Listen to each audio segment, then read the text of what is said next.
अरे भौजी कोनो जुगाड़ कर न। अच्छा त खत्म भइल सारी रुपैया कवनो साटत नाई के। यही से हेल्प मांगे बजाइल बड़ा, जब पैसा खत्म हो गई तो। अरे का करे रे भौजी, ऐसे बढ़िया कुल करियवा कुल उन्हन के स्मार्ट मिल जाती।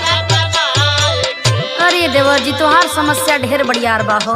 हे भौजी करी कवनो पैया कवनो पूछत नाई खे। अच्छा। त खत्म भइल सारी रुपैया कवनो सटत नाई खे।